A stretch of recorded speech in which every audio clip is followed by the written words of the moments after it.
Good morning, everyone. It is Wednesday of Holy Week, and in many of the accounts of the events of Holy Week, people consider Wednesday sort of a day of rest. There's not a lot of action there. But as we move through the week, we want to consider one of the stories that is pretty well known but speaks to us today, and that is from Mark chapter 14. And these are the first 9 verses of Mark 14. It says, "While Jesus was in Bethany, reclining at the table in the home of Simon the leper, a woman came with an alabaster jar of very expensive perfume made of pure nard. She broke the jar and poured the perfume on his head. Some of those present were saying indignantly to one another, 'Why this waste of perfume? It could have been sold for more than a year's wages and the money given to the poor.' And they rebuked her harshly. 'Leave her alone,' said Jesus. 'Why are you bothering her? She has done a beautiful thing to me. The poor you will always have with you, and you can help them any time you want, but you will not always have me. She did what she could. She poured perfume on my body beforehand to prepare for my burial. Truly I tell you, wherever the gospel is preached throughout the world, what she has done will also be told in memory of her.'"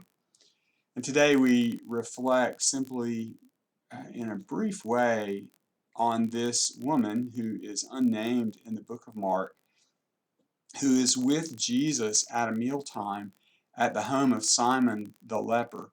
And so we find Jesus even to the end hanging out and eating with people who might be shunned from society.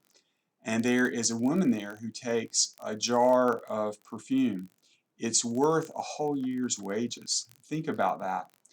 $35,000, $40,000 worth of perfume she takes and she pours it upon Jesus' head. People are indignant with her. They ask, why waste all this? It could have been given to the poor. And Jesus receives her act of love and worship. And in other gospel accounts, it says the whole house was filled with the fragrance of that perfume. So today, on a quiet day during Holy Week of 2020, you and I could stop and say, "Lord, I want my love for you to be a pleasing aroma. I want to picture myself like this woman, bringing everything I have."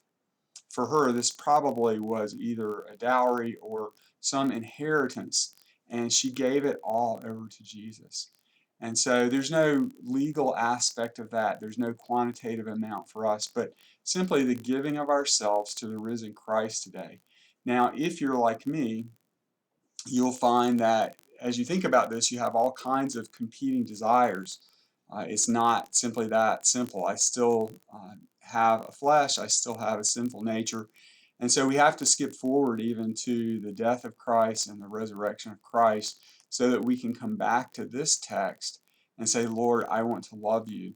I want to give myself to you with all of my heart and soul." And the great news of the gospel is that Jesus provides forgiveness for all of our idolatries and competing desires, that we can be forgiven and counted righteous today.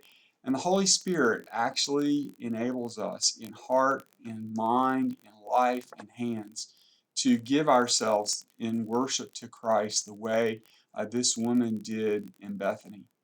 Now we find in the text that follows that we didn't read, that Judas went out at that time to betray Jesus. And as Peter found, there is a little bit of Judas even in those who love Jesus. So today is just a call for us to be vigilant and to put aside all of our secondary desires and loves and say, "Lord, I will give myself to you." So tomorrow we will not produce one of these videos. I'll see you at 5 o'clock for Maundy Thursday service by live stream.